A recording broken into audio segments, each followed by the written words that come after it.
Então, Carlos Miller, então, consultor aí de relações internacionais, está aqui, governamentais, perdão, que está aqui conosco nessa terça-feira. Seja muito bem-vindo, meu querido. É Muller ou Miller que a gente pronuncia teu sobrenome, Carlos? Miller, isso mesmo. É igual o atacante da Copa do Mundo, que meteu 7-1, né, gente? Carlos, seja muito bem-vindo aqui, viu, nessa terça-feira aqui ao Top News. Quero começar um pouco falando com você sobre essa polêmica envolvendo o ex-ministro da Educação, aí, o Milton Ribeiro. Nenhuma escuta feita pela Polícia Federal no último dia 9, Ribeiro disse à filha que Bolsonaro tinha lhe telefonado, dizendo ter um pressentimento de que fariam uma busca e apreensão. O quanto que essa história pode prejudicar a imagem de Bolsonaro no ano eleitoral?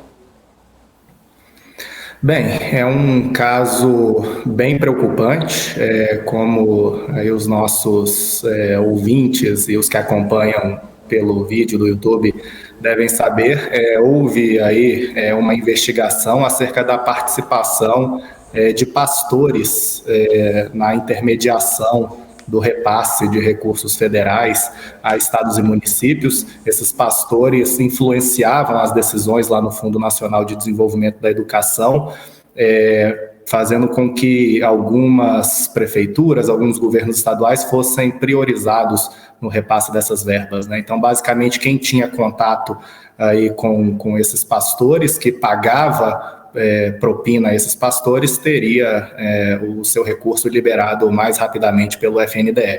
É um caso de corrupção extremamente grave, que envolve aí o alto escalão do governo. Não à toa, o ex-ministro da Educação, Milton Ribeiro, chegou a ser preso.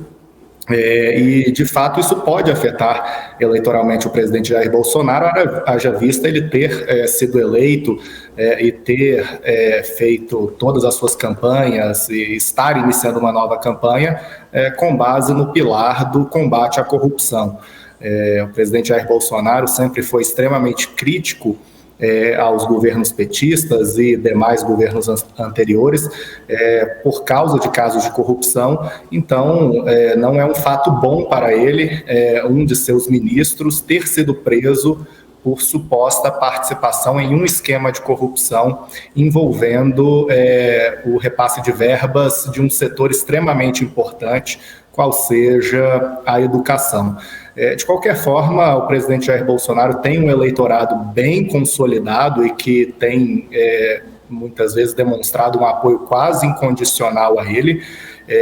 Então, o que ele está tentando fazer no momento é implementar, imprimir nesse seu eleitorado o discurso de que esses casos são perseguições, são injustiças contra seu governo e que não há no governo dele corrupção da forma que houve nos governos anteriores. Então, ele está adotando aí mais uma vez um discurso de perseguição e de injustiça contra seu governo, e está demonstrando que confia no ex-ministro e que acredita que ele não cometeu nenhuma interferência indevida nesse repasse de recursos.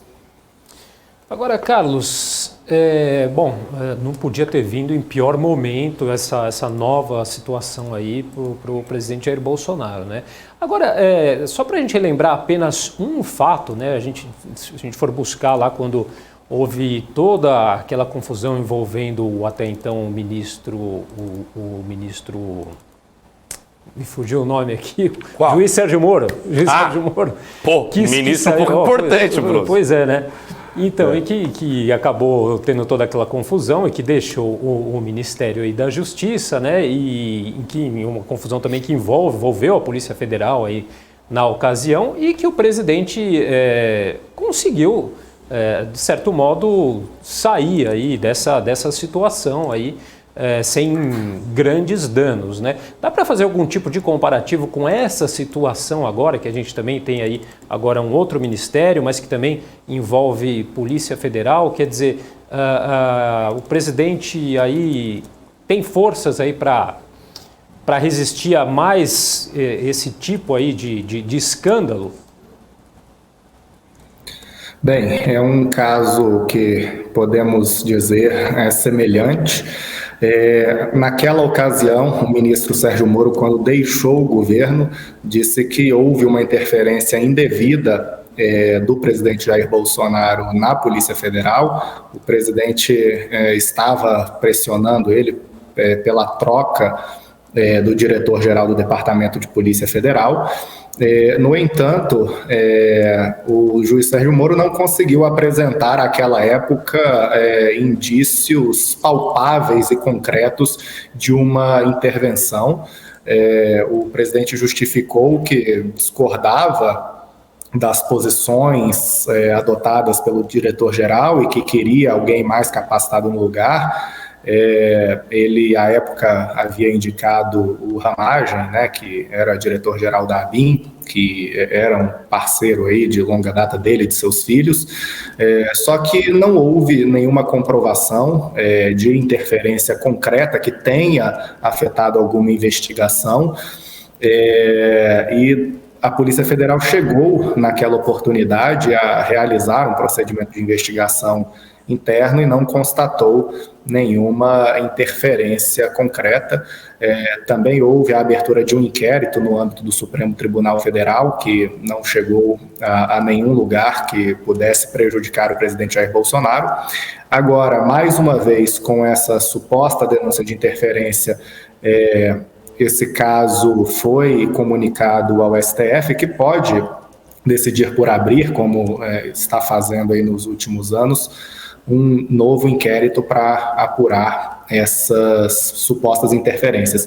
O que aconteceu dessa vez foi que o presidente Jair Bolsonaro, enquanto estava em viagem aos Estados Unidos, ao lado do ministro da Justiça, que é quem tem, que é onde a quem está subordinada a Polícia Federal, comunicou durante essa viagem ao ministro da Educação que tinha um certo pressentimento de que a Polícia Federal poderia fazer processos de busca e apreensão em seus endereços.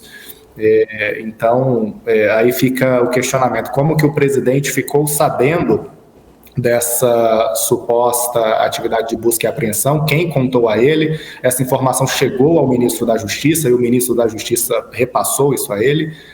O ministro Anderson Torres negou veementemente qualquer tipo de interferência dele ou do presidente no Departamento de Polícia Federal, mas isso é algo que nós não temos todas as evidências para dizer se houve ou não houve interferência, mas é algo que pode vir a ser mais investigado aí pelo Supremo Tribunal Federal, por procedimentos internos da Polícia Federal. O fato é que não há provas concretas disso, e mais uma vez o presidente Jair Bolsonaro deve conseguir abafar essa história, como fez lá com o ex-ministro Sérgio Moro. Até agora não há nenhuma evidência concreta dessa suposta interferência. Mas isso é tudo uma questão de discurso, então os seus opositores, agora que nós estamos na arena eleitoral, poderão se utilizar disso para prejudicar essa imagem, esse pilar de combate à corrupção do governo. Mas, mais uma vez, eu ressalto, o presidente Jair Bolsonaro tem um eleitorado quase cristalizado, muito fiel, e esse não é o tipo de coisa que deve afetar o seu desempenho eleitoral, pelo menos não aí no primeiro turno. Algum atrito entre presidência e Polícia Federal, novamente, você acha que pode acontecer, Carlos? Bem, recentemente houve aí um atrito político entre integrantes da Polícia Federal, representados pela FENAPEF, pela ADPF, né, que são as associações que representam os agentes, os delegados da Polícia Federal, mas foi um atrito político relacionado àquele possível reajuste às carreiras policiais, que acabou não sendo concretizado, porque depois disso várias outras carreiras do serviço público demandaram também aumento e o orçamento público não comportaria supostamente esses aumentos, mas é um atrito muito mais político e não técnico. Então eu não acredito que a Polícia Federal esteja, de alguma forma, atuando contra o presidente Jair Bolsonaro. Esses inquéritos policiais que correm lá dentro tendem a ser bem técnicos, então não acredito em nenhum conflito político que possa ter ensejado uma operação de tal natureza que atingiu um escalão tão alto do governo. Agora, deixa eu te perguntar, eu queria falar um pouco sobre a insistente defesa do Bolsonaro com o ministro, né, o Milton Ribeiro, que foi preso. O atual presidente afirmou que a prisão do seu ex-ministro, inclusive, foi injusta. Em entrevista, afirmou que o objetivo é constranger, humilhar, dizer que o governo é corrupto, que é igual ao do ex-presidente Lula, essas coisas todas. Por que o presidente segue defendendo o Milton, sabendo que a suposta corrupção pode ser muito mais ameaçadora para sua reeleição do que simplesmente ficar quieto? Bem, como a gente sabe, o presidente Jair Bolsonaro tem uma capilaridade muito grande e consegue imprimir muito bem os seus discursos no eleitorado dele. E é muito mais fácil, se a gente for olhar historicamente, imprimir no eleitorado dele um discurso de perseguição, de oposição, do que tentar justificar uma eventual corrupção ocorrida. Então é muito mais fácil eu falar estão perseguindo o meu ministro, estão perseguindo o meu governo, do que dizer eu coloquei um ministro que não tinha as aptidões necessárias e se envolveu em processos de corrupção e admito minha culpa quanto a isso. É muito mais fácil eu dizer que há uma oposição em ano eleitoral tentando prejudicar o desempenho eleitoral dele e que as instituições, não só Poder Legislativo ou Poder Judiciário, mas algumas próprias instituições dentro do Poder Executivo conspiram aí eleitoralmente contra ele. Então é um discurso que tem muito mais emoção eleitoral, que desperta muito mais paixões e que tende a ser mais bem visto aí, historicamente pelo eleitorado dele. Então eu acho que politicamente ele tem até traçado o caminho coerente com quem vota nele. Isso deve ser bem recebido e é melhor do que você tentar justificar um caso de corrupção. Mas eu acho que nesse evento específico ele até fez um meio termo. Inicialmente ele disse que se houver algum caso, o ministro então irá responder por isso. Isso também era uma prova de que a Polícia Federal estaria atuando imparcialmente e que não haveria interferência sobre ela. E ao mesmo tempo que ele falou isso, ele disse, mas acredito que o Milton está sendo injustamente acusado e isso é mais aí uma forma de conspiração contra meu governo. Então é um pouco dos dois discursos da forma que melhor se adapta ao cenário eleitoral. Carlos, eu falei há pouco agora em relação a possíveis atritos, né, entre governo, entre Bolsonaro, aliás, e PF, Polícia Federal. Agora, mudando um pouco a palavra, existe algum tipo de disputa, você acha, levando em conta os recentes problemas aí que houve entre o presidente e a Polícia Federal, existe algum tipo de disputa, ao seu ver, entre o presidente e a PF? Não, eu acho muito difícil, como eu falei, essas questões políticas relacionadas à carreira de policiais federais ou quaisquer outras carreiras policiais são disputas travadas em um âmbito geralmente diferente. Então são disputas exercidas pelas associações, pelas entidades de classe que representam as mais diversas carreiras da Polícia Federal. Elas geralmente ocorrem em âmbito executivo, em âmbito legislativo, e dificilmente esse tipo de disputa leva a uma interferência direta em inquéritos conduzidos por delegados específicos, por agentes específicos. É muito difícil que esse tipo de disputa política influencie um trabalho técnico da Polícia Federal. Não estou dizendo que não pode ocorrer, mas é que a forma como o inquérito é conduzido tende a evitar esse tipo de interferência, esse tipo de promiscuidade. Então, acredito que não há, no momento, uma disputa entre a instituição Polícia Federal e a instituição Presidência da República, representada pelo atual mandatário, que é o presidente Jair Bolsonaro. O que pode haver é uma disputa política relacionada a, por exemplo, aumento de salário e de vencimentos dos integrantes do Departamento de Polícia Federal, mas não é uma disputa que eu enxergo como suficiente para ensejar uma interferência tão grande nos inquéritos conduzidos pela corporação. E, querendo ou não, é muito pior para um delegado, por exemplo, ficar sem um aumento de 2, muito pior para um delegado atuar de forma parcial no processo e ter o risco de vir a sofrer um processo administrativo e perder o cargo, do que ficar sem 2, 3 mil reais de reajuste. Então, eu acho que são esferas diferentes onde esses debates estão sendo travados. Não enxergo no momento uma disputa política entre o presidente Jair Bolsonaro e a Polícia Federal. É um momento de pacificação até maior do que o que havia em 2020, quando houve aquele troca-troca na Polícia Federal, quando houve a saída do ex-ministro Sérgio Moro.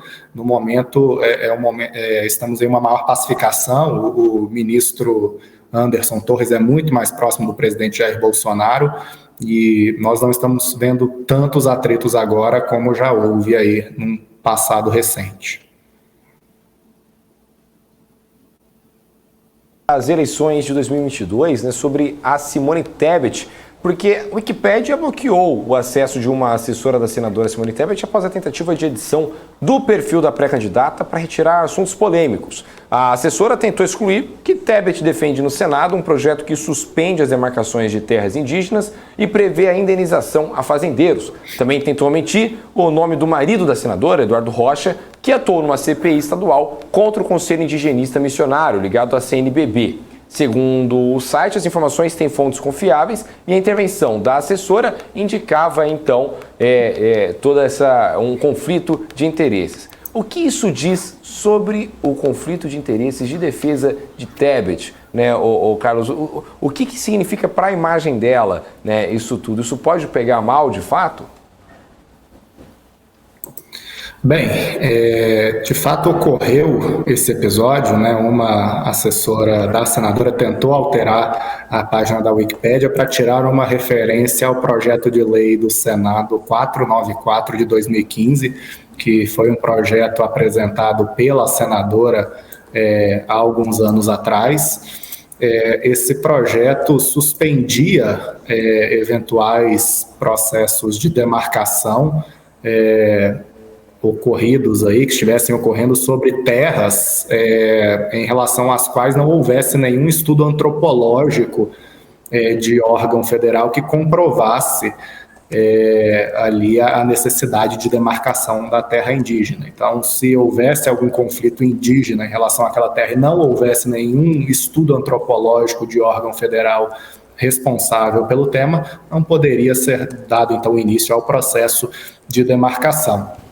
De fato, o que está divulgado ali na página é um pouco mais tendencioso e pode afastar algum tipo de eleitor que venha a fazer essa consulta no portal, que evidentemente é um dos mais acessados do mundo.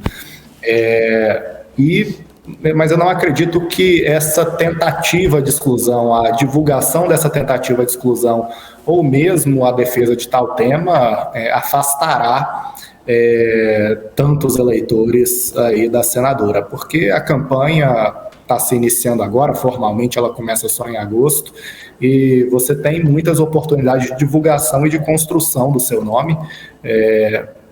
Se ela for eventualmente questionada por um tema desse, é até fácil você sair. É um projeto que ela retirou em 2018, ou seja, ela apresentou esse projeto em 2015, tentou iniciar a discussão dele, viu que era algo polêmico, viu que era algo que não ia para frente e pediu a retirada de tramitação desse projeto. Então disse, eu não quero mais esse tema, não quero mais que esse tema seja discutido.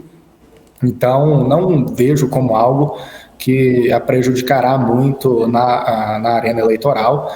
Ela tem outras oportunidades de construção de imagem com a campanha, com tempo de televisão, com viagens pelo Brasil, e não acho que é um tema desse que vai afetar tanto ela. E a gente tem que lembrar também que isso, apesar de afastar alguns eleitores, conquista outros.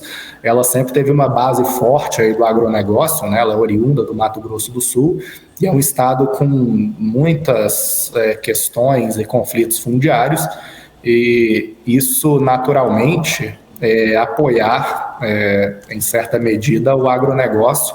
Então, não acho que isso a prejudica de forma muito expressiva e pode até ajudá-la a conquistar alguns eleitores que enxergam com receio a questão de demarcação de terras indígenas. Tá certo, é isso aí. Queria agradecer então aqui a sua participação aí pelos esclarecimentos, Carlos Miller, consultor de relações governamentais. Muito obrigado pela entrevista. Obrigado e até a próxima.